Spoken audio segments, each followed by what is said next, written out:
Hey everyone, Dan again. It is that time of the year when I spam the same 40 songs on repeat over and over and over again.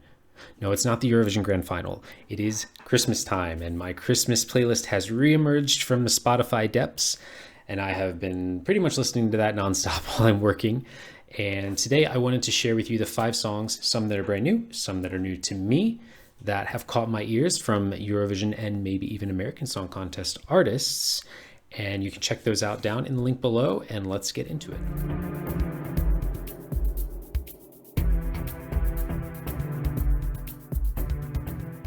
So just a little note about the playlist below. I kind of classify Christmas songs into 3 categories: classics, modern covers of classics, and originals. So a classic would be like a 1950s version of a song we all know. A cover of that would be something maybe done by Michael Bublé or Mariah Carey or literally any artist from the last 30 or 40 years. These songs are in no particular order. I'm not going to rank them. That is too much work for songs that I listen to 4 weeks out of the year. So the first song I'm going to cover is Sam Ryder's Your Christmas to Me. And you might be thinking, wow, I haven't heard that one. That's possible because only Amazon has it exclusively. You can't find the recorded version on YouTube. I think you can find some live versions, so you can look those up. You can't find it on Spotify. You can't find it on a lot of different streaming services. It seems that his label got an exclusivity deal to only have this song on that platform. So I've only heard it a couple times, but I really hope it doesn't stay that way. Of course, Taylor Swift left Spotify for a while. Maybe she comes back. Maybe this song goes to other platforms after Christmas and we have it for next year. But this is an absolutely phenomenal Christmas original that Sam Ryder has done. Upbeat, funky bop that is like within 8 seconds into it, it's just going full speed. I think there's a choir that actually recorded the song with him. So you have this choir of male vocals behind his voice, and his kind of pops forward, adds a lot of depth to the song. It feels very full. I guess if you looked at a waveform of the song, it would probably just be a solid bar because there's really not a lot of moments where there's nothing happening.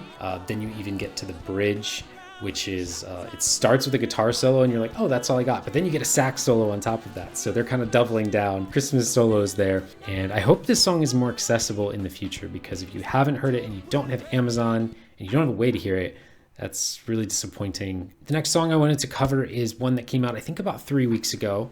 I think it was right at the end of November. It's Brooke Alex, After December. If you've watched the channel before, you know I'm a huge fan of pretty much everything she's released since the American Song Contest. I've really fallen in love with her music, and this is just another example of that. Now, it isn't, again, a short track. It's only about 2 minutes and 13 seconds, but for Christmas songs, I think that's a good thing. I don't like that pop music is getting shorter in time, time span, but Christmas music, I don't really have as much of a problem with it, right? There's so much of it out there and you're only listening to it for a short period of time anyway.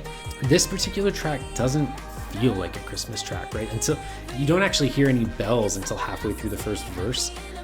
So thematically, the lyrics are very Christmas themed. The song itself feels more like her style of pop, and I think that's why I just fell in love with it immediately. Chorus gets stuck in your head, so definitely should check out because it's short, and if you don't like it, it'll be over before you know it.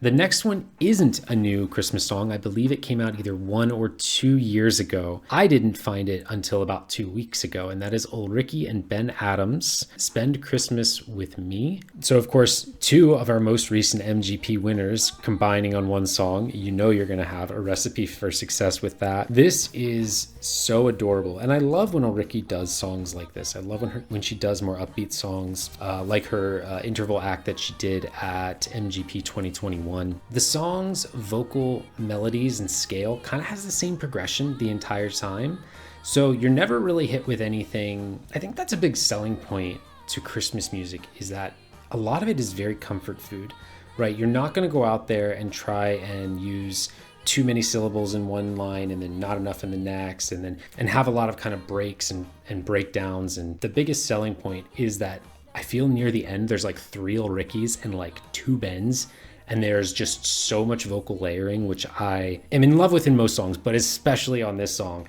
because if you can have that many different voices and like where they would interject a couple words here or a sentence here, you have all of that going on and it still sounds cohesive. It's the perfect Christmas track. This is probably my number 1 for this Christmas season. The song finishes and I'm just continuing to hit, please, restart. And we even get a tiny little key change at the end. just for us Eurovision fans. I feel like she did that just for that reason. The next song, we're going to our Eurovision winner from 2015, Mons Zomerlo, and it's Christmas, Christmas Everywhere. So this one was released this year. And sometimes, you want something that is original, but sounds a little more classic. And that's really what you're gonna get with this track. I know Mons Zomerlo sometimes gets a lot of hate from the Eurovision community just because of how often he pops up in Eurovision related content. But I like that his voice can really lend itself to a more old-fashioned kind of track like this. Michael Bublé kind of cornered the market here in the United States, honing in on something that is modern, but still sounds, if you heard a really low quality version of a Michael Bublé Christmas song, you might think it was actually made in the 1930s or 1940s or something like that. So I think Mons Zomerlo is kind of trying to creep into that a little bit, whereas I feel like his last song, Alone on Christmas Eve, I like that one. Might actually like that one more. That came out a couple years ago, so that's another one to take a look at. I think this one seems to go more into that old-fashioned, where Alone on Christmas Eve felt more of a modern. And the final one, we're going to stay in Sweden. Why wouldn't we? That's where we're going for Eurovision next year. Anna Bergendahl, It Never Snows in California. Similar to Mons' song, I think Anna has that a little bit more rustic in her voice that a lot of people like, that separates her from others. And it's difficult for me to explain why I love this song so much. I think when she says "shake it like a snow globe," her voice is great for Christmas music. She's made some other ones as well. I don't quite like them as much as this one, but I do have all of them on the playlist down below. Before I wrap this video up, guys, I want to just highlight a few other Christmas songs from the list down below if you're wondering what I'm clicking repeat on the most or what I would want you to check out. Liamu released 2 Christmas Hearts. Marcus and Martinez released Christmas to Me. Of course, they're not Eurovision artists, not yet. One of them definitely could win this year. They're both talented enough to do so.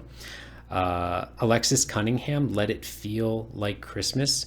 She was West Virginia's representative in the American Song Contest last year, and she released a Christmas song at the end of last year that I quite like. It sounds a lot like her entry, so if you remembered her entry and you enjoyed it, definitely go take a look at that one. I'm kind of a sucker for Dear Santa by Emmy. She was MGP's representative for Witchwoods in 2020. Brendan Murray, Wishing You Home for Christmas. Wishes Come True, of course, by Duncan Lawrence. Winter's Night by Kainu. So I have a lot down below, but what I'm looking for from you guys is if you think there are some I'm missing from Eurovision or even national final related artists, leave them in the comments below. I will definitely take a listen to them, and if you see them pop up on the playlist, then I was impressed, and they are now probably staples on my Christmas list for years to come. So whether or not you celebrate Christmas or hate Christmas music or like Christmas music or whatever, I hope everyone watching this has happy holidays, stay safe in your travels, because we all know what happens after Christmas. It is full speed ahead in the national final season, and I got a lot of videos to make. So hope you all stay well.